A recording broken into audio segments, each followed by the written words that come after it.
MCQ ની અંદર આપણે આગળ વધીએ તો છેલ્લે આપણે એમસીક્યુ નંબર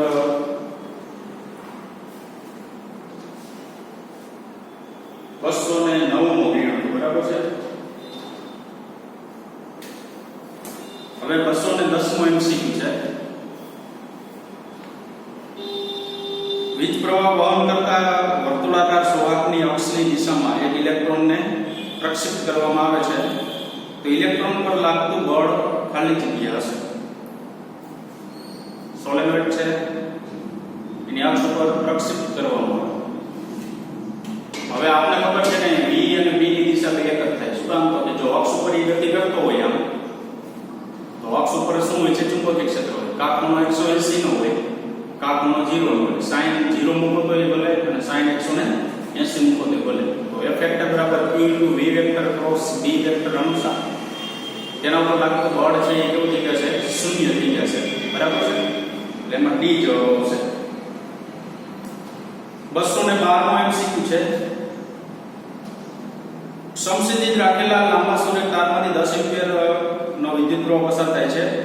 આ તારને સમાવતા સમસ્થિત સમતલને લંબરૂપે અને તારને 0.8 મીટર અંતરે ઇલેક્ટ્રોન 5 × 10⁻⁴ મીટર પર સેકન્ડના વેગથી ગતિ કરે છે। તારમાંનો પ્રવાહને લીધે ઉદ્ભવતું ચુંબકીય ક્ષેત્ર વડે ઇલેક્ટ્રોન પર લાગતું બળ। આમે b અને b છે ને, તમે આખી પરિસ્થિતિનું નિર્માણ કરશો ને આખી પરિસ્થિતિ જો વિચારશો ને તો b અને d બંને છે ને એક જ દિશામાં છે। બંને જો એક જ દિશામાં થાય તો શું થશે? sin 0 એટલે પરિણામી બળ જે છે આપણે પ્રાપ્ત થશે નહીં। તો એમાં શૂન્ય આવશે, કોઈ પણ પ્રકારની માહિતી આવશે નહીં। એમસીક્યુ નંબર છે 214।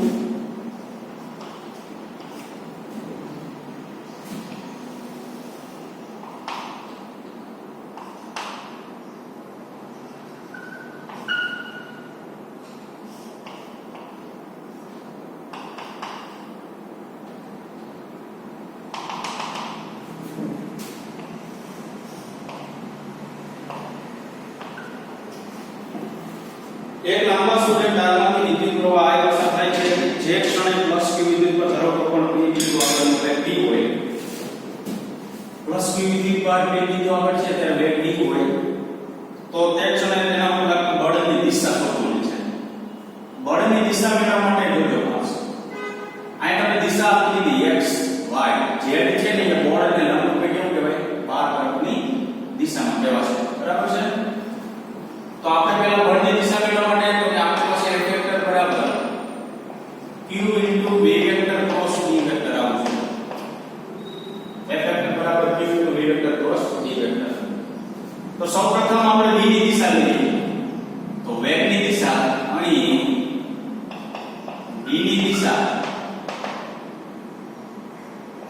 I ની દિશામાં છે। શું કામ? તો કે આ દિશા અને આ દિશા બે એક જ છે।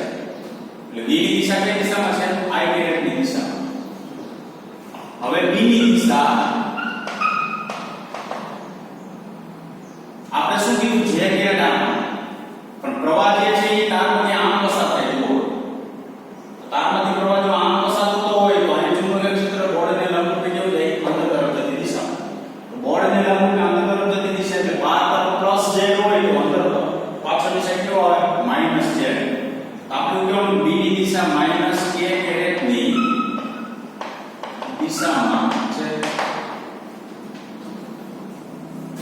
તો આ b છે એ I કેરેટ, b એટલે માઈનસ k કેરેટ, બરાબર। તો આનો જવાબ આવશે j કેરેટ। જવાબ શું આવશે? j caret. શું કામ? આ માઈનસ 12 લઈ લો, માઈનસ 12 લઈ લો, I cos k એટલે માઈનસ j થાય, માઈનસ માઈનસ શું થઈ જાય? પ્લસ છે। તો j કેરેટ એટલે કોણ? તો આ o y દિશા। તો ઓપ્શન છે આપણી પાસે હા એ ઓપ્શન છે, બરાબર। તો બળ o y દિશામાં મળશે, બરાબર। આ રીતે ગણતરી કરવાની છે। એના પછી થોડુંક ધ્યાન રાખવા જેવું છે, કારણ કે મોટાભાગના વિદ્યાર્થીઓ છે એ એમસીક્યુ ની અંદર ભૂલ કરે છે, પણ એમાં ભૂલ ન થાય એટલે થોડીક ધ્યાન રાખજો, બરાબર। 215 નો છે।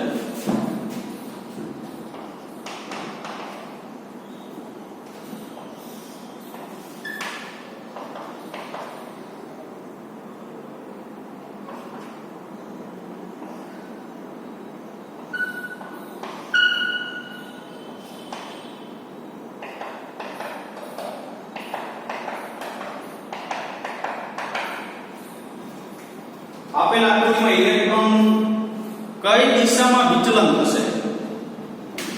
તો આપને ખબર છે કે જે દિશા તરફ બળ લાગશે એ દિશામાં વિચલન થાય. ધારો કે ચુંબકીય ક્ષેત્ર છે અહીંયા નીચે તરફ છે, ઇલેક્ટ્રોન આમાં આવ્યો, ચુંબકીય ક્ષેત્ર લંબરૂપે આવ્યો. જો બળ તમારી તરફ લાગશે તો ઇલેક્ટ્રોન આમ ગતિ કરશે, મારી તરફ લાગશે તો ઇલેક્ટ્રોન આમ ગતિ કરશે. ધારો કે ચુંબકીય ક્ષેત્ર મારી તરફ છે, ઇલેક્ટ્રોન આમ આવ્યો, બળ ઉપર તરફ લાગશે તો આમ વિચલન કરશે, નીચે તરફ લાગશે તો આમ વિચલન કરશે. તો આપણે મેળવવાનું શું? બળની દિશા મેળવવાની, બરાબર? એટલે ઓટોમેટિક આપણે ખબર પડી જાય કઈ દિશામાં લાગશે. તો આપણી પાસે જો તો બળ કેટલું છે તો F વેક્ટર બરાબર Q * V vector cross V vector. હવે ખાસ નોંધ લેજો, અહીંયા છે ને ધન વિદ્યુત બળ, અહીંયા છે ને ઇલેક્ટ્રોન આપ્યો છે, ઇલેક્ટ્રોન આપ્યો છે ને એટલે આ પહેલા તમારે માઈનસ લેવાનું. મેં તમને આગળ કીધું કે તમારે જમણા હાથના નિયમ પ્રમાણે જ્યારે બળ મેળવતા હોય ત્યારે ઇલેક્ટ્રોન માટે મેળવવું હોય તો માઈનસ વિદ્યુત ભાર માટે, તો ધન વિદ્યુત ભાર માટે જે મળે ને એનાથી વિરુદ્ધ લઈ લેવાનું. ધારો કે આમ હોય, ધન વિદ્યુત ભાર માટે તમને ઉપર તરફ મળે છે તો ઇલેક્ટ્રોન માટે કેવું મળે? નીચે તરફ મળશે. તો અહીંયા વેગની દિશા કઈ છે જોઈએ તો વેગની દિશા છે I કે ક્રોસ માઈનસ શું થાય? A કે, બરાબર? ચુંબકીય ક્ષેત્ર છે એ અંદર તરફ છે, આ તો z પ્લસ હોય અંદર તરફ એટલે માઈનસ છે, એટલે માઈનસ શું થાય? A કે. એટલાનું નીચે શું આવે? j કેરેટ આવે, તો માઈનસ E j કેરેટ આવે. માઈનસ E j કેરેટ નો મતલબ શું થાય? માઈનસ j એવું કે નહીં તો માઈનસ y ની દિશામાં હશે, બરાબર? તો આમાં ઓપ્શન શું આવશે? C. શું આવશે? માઈનસ y ની દિશામાં ઇલેક્ટ્રોન વિચલન કરે છે. કઈ દિશામાં વિચલન કરશે? માઈનસ y અક્ષ દિશામાં ઇલેક્ટ્રોન વિચલન કરશે. હવે આપણે આ ધનાત્મક નિયમ પ્રમાણે ઇલેક્ટ્રોનની દિશા આમ, પ્રથમ શબ્દ દિશા આમ, ચુંબકીય ક્ષેત્ર આમ. તો ધન વિદ્યુત ભાર હોય તો પ્લસ y માં ડાયરેક્ટ લઈ લેવાય ઉપર. હવે ઇલેક્ટ્રોન છે એટલે ઋણ વિદ્યુત ભાર કયો છે? જે ધન હોય એનું લઈ લેવાનું વિરુદ્ધ દિશામાં, એટલે કેવું આવશે? નીચે તરફ. મોટાભાગના વિદ્યાર્થીઓ એ ભૂલ કરે છે. શું કામ એમ? તો કે અહીંયા જે જવાબ છે એ શું લઈ લે છે? ડાયરેક્ટ પ્લસ y ની દિશામાં લઈ લે છે. જવાબ ખોટો થશે, બરાબર? 216 મો MCQ જે છે એ આપણે ઓલરેડી આગળ આવી ગયો છે, બરાબર છે?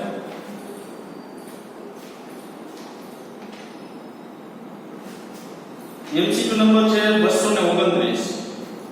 એમાં બીજી લીટીમાં તમને 4 * 10 ની -4 ઘાત ટેસ્લા એવું આપેલું છે. ન્યા તમારે ઘાત લેવાની છે 4 * 10 ની -2 ઘાત લેવાની. આ -4 છે તો એની જગ્યાએ શું કરવાનું છે? -2 ઘાત ટેસ્લા.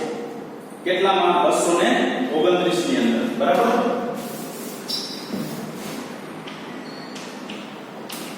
તો 229 માં શું છે?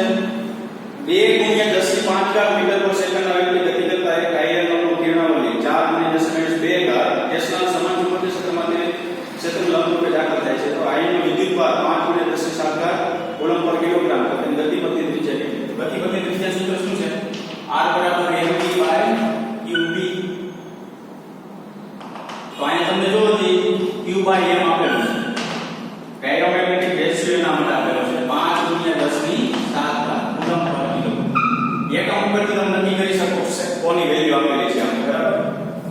તો ગતિપથની ત્રિજ્યા મેળવવાની છે તો r બરાબર વેગ આપેલો છે, જો કેટલો? 2 * 10 ની 5 ઘાત. q આ છે કે q/m છે, આ m/q છે, લાગે છેદમાં લખી શકાય 5 * 10 ની કેટલી ઘાત? 7 ઘાત. અને ચુંબકીય ક્ષેત્ર છે 4 * 10 ની -2 ઘાત, બરાબર? આનું સાદું રૂપ જો આપવામાં આવે તો તમને મીટરની અંદર શું મળી જશે? ત્રિજ્યા મળી જશે.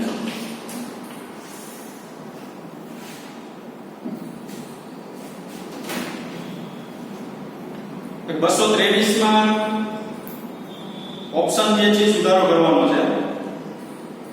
એમાં 0.5 જવાબ આવશે, બરાબર? તમને ખબર હોય તો આપણે સાયક્લોટ્રોનની અંદર આવું પેચ અંતરવાળું એક સૂત્ર આવ્યું. પેચ અંતરવાળા સૂત્રનો એમાં ઉપયોગ કરવાનો છે. એટલે 223 ની અંદર કયો જવાબ આવશે? એ ઓપ્શન આવશે 0.5. એવો જ આગળ ક્યાંક આપેલો છે લગભગ 221 બે સખાત છે. 221મો અને 223મો બરાબર બેમાં એ ઓપ્શન આવશે. હવે આગળ જઈએ તો 234 છે સાયક્લોટ્રોનમાં ધન આયનની મહત્તમ ગતિ ઊર્જા કેટલી હોય? આપણે એક સૂત્ર આવી ગયું ખબર હોય તો સાયક્લોટ્રોન પૂરું થયું છે જે સૂત્ર હતું તે છે. એક ઇલેક્ટ્રોન 236 છે. એક ઇલેક્ટ્રોન બી વ્યક્તિ ધન x ની દિશામાં ગતિ કરે છે. જો ધન y દિશામાં ચુંબકીય ક્ષેત્ર ઉત્પન્ન કરવામાં આવે ઇલેક્ટ્રોન પર લાગતું બળની દિશા આને જે મેળવી લેવાનું. આમાં જે રીતના મેળવીને આપણે ઇલેક્ટ્રોનની દિશા તે રીતના એની અંદર મેળવી લેવાનું. બરાબર છે?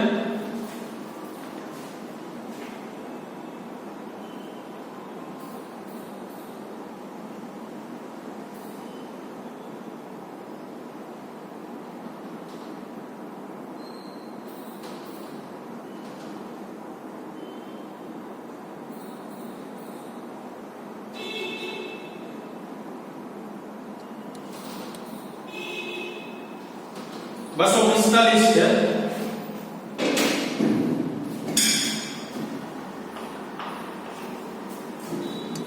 એક સમાન વિદ્યુત સ્થિતિમાનના તફાવત વડે પ્રવેગિત થયેલા પ્રોટોન ન્યુટ્રોન આલ્ફા કણનું ચુંબકીય ક્ષેત્ર લંબ પેટાકાર થાય તો તેની ગતિ ઊર્જાનું કોણ કરે? ગતિ ઊર્જા એટલી છે 1/2 mv² બરાબર. તો k બરાબર પ્રોપોર્શનલ q k1 અથવા પેલું કોણ આપ્યું છે k proton by k neutron by k alpha બધા વિદ્યુત પર ખબર હોવો જોઈએ પૂરું કરો તેનું લઈ લેવાનું. બરાબર. એવી રીતના 248 માં એના ઉપરથી લખશે જોજો ત્રિજ્યા વાળું સૂત્ર બનાવવાનું છે. બરાબર. 250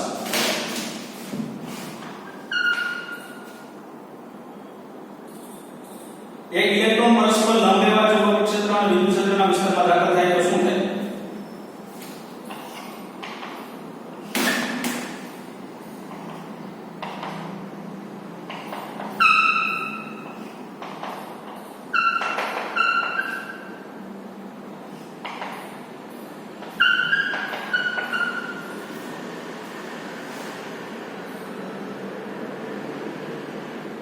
ધારો કે ચુંબકીય ક્ષેત્ર અંદર તરફ છે. બરાબર. હવે આપણે ખબર છે કે ચુંબકીય ક્ષેત્ર અંદર તરફ હોય તો આ x છે આ શું છે y છે. આ દિશા ધારો કે b વેક્ટર છે આ દિશા ધારો કે શું છે e વેક્ટર છે. વિદ્યુત ક્ષેત્ર ઉપર તરફ છે. વિદ્યુત ક્ષેત્ર કેવું છે ઉપર તરફ છે. બરાબર. આપણે અહીં ઇલેક્ટ્રોન રાખીએ ચુંબકીય ક્ષેત્ર આમ.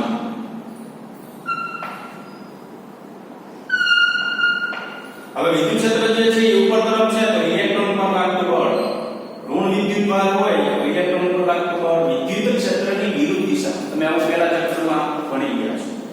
ધન વિદ્યુત ભાર પર લાગતું બળ કેવું વિદ્યુત ક્ષેત્રની દિશામાં, ઋણ વિદ્યુત ભાર પર લાગતું બળ કેવું વિદ્યુત ક્ષેત્રની વિરુદ્ધ દિશામાં. આ વિદ્યુત ક્ષેત્ર કેવું મળે વિરુદ્ધ દિશામાં મળે છે. બરાબર. હવે તો કે આપણી પાસે ધારો કે એનો વેગ છે એ આપણી પાસે ઇલેક્ટ્રોન છે. બરાબર. વેગ છે એ બહારની તરફ છે સોરી અંદરની તરફ વેગ છે. એટલે આ ઇલેક્ટ્રોન પાસે ચોકડી દર્શાવી મતલબ શું તો કે અંદર તરફ વેગ છે. તો અંદર તરફ વેગ હોય તો આ વેગની દિશામાં અમુક રહે ચુંબકીય ક્ષેત્રની દિશામાં શું રહે કે આંગળી રહે તો બળ કેવું હોય નીચે તરફ પણ ઇલેક્ટ્રોન છે એટલે બળ તરફ લેવાનું ઉપર તરફ લેવાનું. બરાબર. તો આ બે સમાન મૂલ્યના પરસ્પર કેવા થઈ વિરુદ્ધ દિશામાં થઈ તો સમાન મૂલ્યના પરસ્પર વિરુદ્ધ દિશામાં થાય તો ચાલો ઓપ્શન એવો છે આપણી પાસે.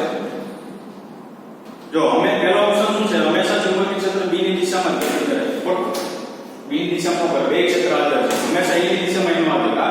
હંમેશા વર્તુળની ગતિ ન કરે. શું કામ ખાલી ચુંબકીય ક્ષેત્ર હોય તો વર્તુળની ગતિ કરે. આ વિદ્યુત ક્ષેત્ર એરો છે. બરાબર. આગળ વિચલન પામ્યા વિના પસાર થઈ જશે કારણ કે બે બળ ઉપર રહે છે સમાન મૂલ્ય પરસ્પર વિરુદ્ધ દિશામાં હોવાથી વિચલન પામ્યા વિના કોઈ પણ આમ કે આમ કોઈ પણ દિશાની અંદર પસાર થઈને આગળ નીકળી જશે. 251 નો છે MCQ. સાયક્લોટ્રોનમાં વિભાજિત કણોના દોલનની આવૃત્તિ 10 મેગાહર્ટ્ઝ છે. સાયક્લોટ્રોનમાં b ત્રિજ્યા 0.5 મીટર છે. સાયક્લોટ્રોનમાં પ્રવેગિત થતા પ્રોટોનની ગતિ ઊર્જા કેટલી? તો આપણી પાસે v બરાબર 2πr બાય t આવતા થાય. તો v બરાબર શું છે 2πr * f. f ના સ્વરૂપમાં એટલા માટે કે આવૃત્તિ આપણે આપેલી છે. ગતિ ઊર્જા મેળવવાની છે એ બરાબર 1/2 mv². 1/2 m or I² r² f². એક એક કેન્સલ થઈ જાય તો 2m y² r² x² આ શું મળ્યું k બરાબર. હવે આગળ જઈએ તો આમાં બધી કિંમત મૂકો 2 m એટલે કોણ છે પ્રોટોન છે જો કાઉન્સમાં દળ આપી દીધું પાય અચળ ત્રિજ્યા આપી 0.5 આવૃત્તિ એટલે 10 મેગા બધી કિંમત મૂકશો ને એટલે જવાબ મળશે એમાં જૂલમાં. પણ જવાબ આપને મેગા ઇલેક્ટ્રોન વોલ્ટમાં આપેલો છે તો a બરાબર જે પ્રાપ્ત થશે એ લખવાનું છેદમાં 1.6 × 10⁻⁹ એટલે કેમાં ભરી જશે ઇલેક્ટ્રોન વોલ્ટમાં ભરી જશે બરાબર. અને એમાંથી કેમાં કરી નાખવાનું મેગા ઇલેક્ટ્રોન.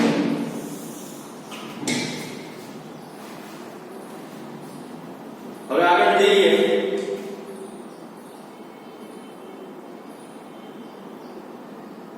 બસો ને 63 નું છે એમસીક્યુ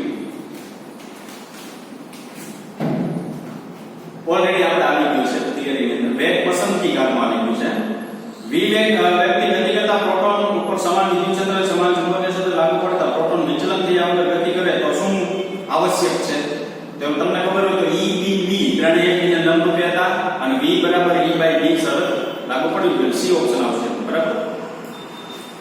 ચાલો આગળ જઈએ તો 269 છે એક સમાન ચુંબકીય ક્ષેત્રમાં 0.6 ગ્રામ દળ અને 25 ન્યૂટન કુલમ વીજભાર ધરાવતો ઇલેક્ટ્રોન સંક્ષિપ્ત દિશામાં 1.2 × 10⁴ મીટર/સેકન્ડ જેટલા સમાન વેગથી ગતિ કરે તો આ ચુંબકીય ક્ષેત્રનું મૂલ્ય કેટલું હશે. હવે શું કીધું જોજો એક સમાન ચુંબકીય ક્ષેત્ર છે દળ આપ્યું વિદ્યુતભાર આપ્યો સંક્ષિપ્ત દિશામાં નામ સમાન વેગથી ગતિ કરે છે બરાબર.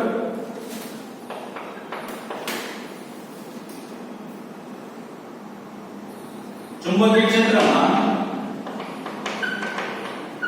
m દળ અને q વિદ્યુતભાર ધરાવતો કણ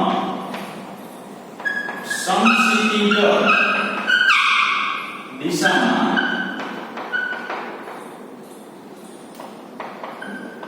સમાન વેગથી ગતિ કરતો હોય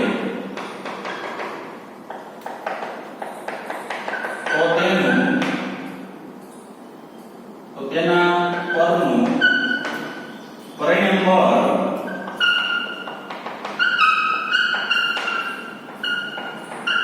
શૂન્ય થવું જોઈએ.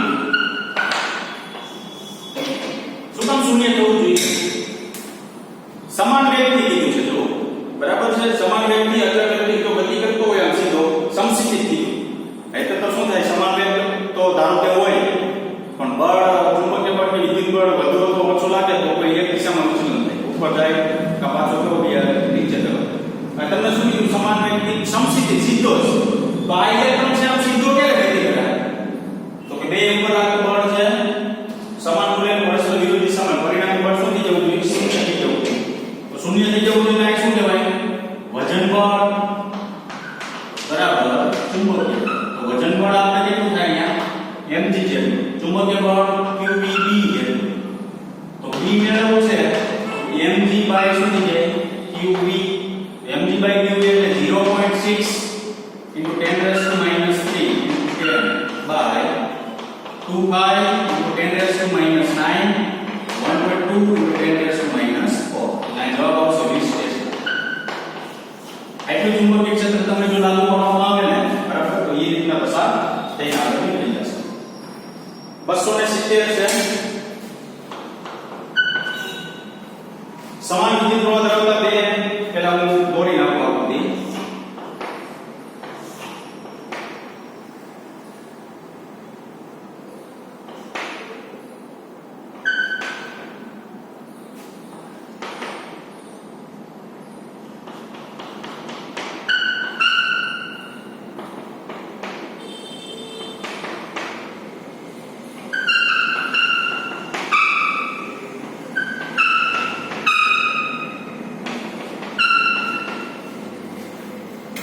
સમાન વિદ્યુત પ્રવાહ ધરાવતા બે સમાંતર પ્રોટોન અને ઇલેક્ટ્રોન બીમ એકબીજાથી બી અંતરે છે. એક પ્રોટોન છે એક ઇલેક્ટ્રોન બીમ છે. એકમાં પ્રોટોન ગતિ કરે છે અને એકમાં ઇલેક્ટ્રોન ગતિ કરે છે. વચ્ચેનું અંતર કેટલું છે સ્મોલ d છે. પ્રોટોન અને ઇલેક્ટ્રોન પરસ્પર વિરુદ્ધ દિશામાં ગતિ કરે જો આને ઉપર લ્યો તો આને નીચે, અથવા આને ઉપર લ્યો તો આને કેવું લેવાનું, નીચે તરફ લેવાનું. બંને બીમને જોડતી રેખા પર કોઈ એક બિંદુથી એક સમતલ P બિંદુ આવેલું છે. બંને બીમને જોડતી રેખા, આ બે જોડતી રેખા થશે. કોઈ એક બિંદુથી આપણે ધારી લીધું પ્રોટોનથી એક સમતલ P બિંદુ આવેલું છે. તો P પાસે ચુંબકીય ક્ષેત્ર B છે, આને ચુંબકીય ક્ષેત્ર કેટલું છે, B છે. B વિરુદ્ધ x નો આલેખ દોરવામાં આવે તો નીચેનામાંથી કયો આલેખ સૌથી સારી રજૂઆત કરી શકે? પહેલી વસ્તુ એ કે આ પ્રમાણે જે ચુંબકીય ક્ષેત્ર અંદર આ પ્રમાણે ચુંબકીય ક્ષેત્ર અહીં ફરી બહાર આવશે. એવી રીતના અહીં અંદર અહીં કેવું આવશે, બહાર આવશે. બરાબર છે? તો વચ્ચેના વિસ્તારમાં ચુંબકીય ક્ષેત્ર કેવું થયું, વિરુદ્ધ દિશામાં થયું કે વચ્ચેના વિસ્તારમાં ચુંબકીય ક્ષેત્ર કેવું થયું, વિરુદ્ધ દિશામાં થયું. વિરુદ્ધ દિશામાં થાય આગળ જતા ચુંબકીય ક્ષેત્ર નાશ થતું હોય તો આપણે શું લખી શકાય, અંતર x વત્તા b બંને બાજુ ઘટે, અંતર x વત્તા b બંને બાજુ ઘટે છે. હવે અહીંથી તમે આમ જાઓ તો b ઘટે, અહીંથી આમ જાઓ તો b ઘટાડો થશે. શું કામ કે આ તારને લીધે અહીંયા મેક્સિમમ મળશે. બરાબર? હવે શું થશે તો આના માટે જો ગ્રાફ તમારે દોરવો હોય તો કઈ રજૂઆત સારી છે એવું કીધું તમને. રજૂઆત સારી છે એના માટે ગ્રાફ દોરવો હોય તો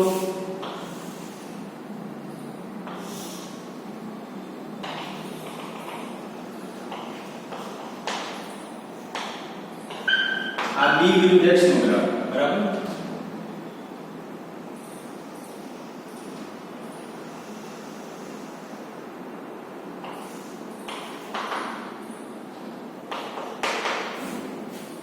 આગળ જેમ જશે એમ ચુંબકીય ક્ષેત્ર ઘટશે તો ઘટ્યું અહીં એક સમય એવો આવશે શૂન્ય થશે. વચ્ચેના એક્ઝેક્ટ મધ્ય બિંદુ પાસે શું થાય, શૂન્ય થાય.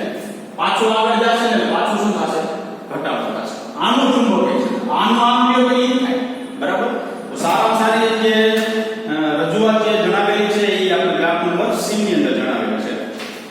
271 મો છે MCQ.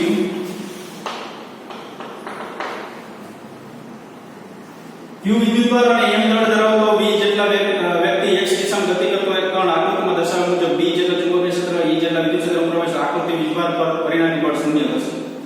પરિણામી બળ શૂન્ય થાય એટલે કોઈ પણ વિદ્યુતભાર આમ સીધો નીકળી જાય. તો પરિણામી બળ શૂન્ય થાય એ માટે એક આવશ્યક શરત કેવું જોઈએ, હમણાં કીધું પ્રમાણે વેગ પસંદગીકાર અનુસાર b d અને e એકબીજાને કેવો હોવો જોઈએ, લંબ હોવો જોઈએ. પછી જમણા હાથના નિયમનો ઉપયોગ કરવાનો, એમાં લંબ તો હોવો જોઈએ જમણા હાથના નિયમનો. એ આકૃતિ છે એમાં જો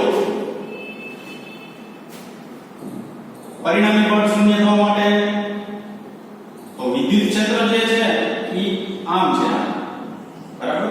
બહારની બાજુ વિદ્યુત ક્ષેત્ર હોય તો ઇલેક્ટ્રોન વિદ્યુતભાર કેવું છે એના પર લાગતું બળ કેવું, બહારની બાજુ. b કેવું છે, ઉપર તરફ, તો એને લીધે લાગતું બળ કેવું છે તો કે b ની દિશા આમ, b ની દિશા આમ, e કેવો આવે, બહાર તરફ. તો બે બળ છે ને પહેલી આકૃતિમાં બહાર તરફ મળશે. e નું બહાર મળશે અને b નું બહાર મળશે. ચુંબકીય બળ વિદ્યુત બળ બે કેવું મળશે, બહાર. વિચલન તો અમે અહીંયા પસંદ થવું જોઈએ ને બે વિરુદ્ધ દિશામાં બળ લાગવો જોઈએ એવો વિકલ્પ પસંદ કરવાનો. તો જો હું b ઓપ્શન ડાયરેક્ટ લઈ લઉં છું.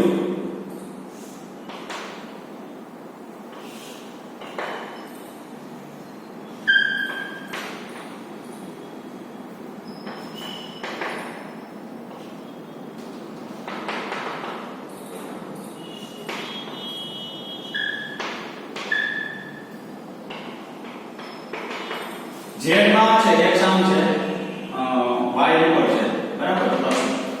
હવે જો અહીંયા હું ધન વિદ્યુતભાર મૂકું તો એને લીધે બળ કેવું મળે મને, ઉપર તરફ. હવે એ ધન વિદ્યુતભાર ને મૂકું તો b ને લીધે બળ કઈ દિશા મળે, તો b માં શું છે, b vector plus b vector, b આમ મળ્યું નીચે તરફ. તો આ જે છે એ f e છે, આ નીચે તરફથી p ઉપર બળ લાગે એ કેવું મળે, f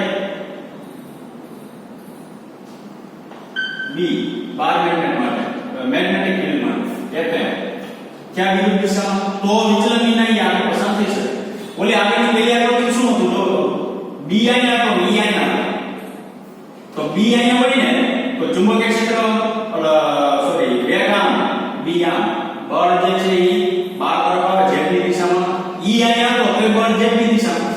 તો ચુંબકીય બળ અને વિદ્યુત બળ બે એક દિશામાં લાગે, એક દિશામાં લાગે શું થાય, તો એક દિશામાં લાગે. આ તો સીધો પસાર થવો હોય તો આ પ્રમાણનું બળ હોવું જોઈએ. b ઓપ્શન આવશે. આગળ જોઈએ તો શું છે, સી ઓપ્શનમાં બી ની બે એક દિશા તોય નો આવે અને ડી ઓપ્શનમાં બી ની બે એક દિશા તોય નો આવે એટલે કોણ જવાબ આવશે એમાં બી જવાબ આવશે બરાબર છે બસ અહીં સુધી આપણે રાખીશું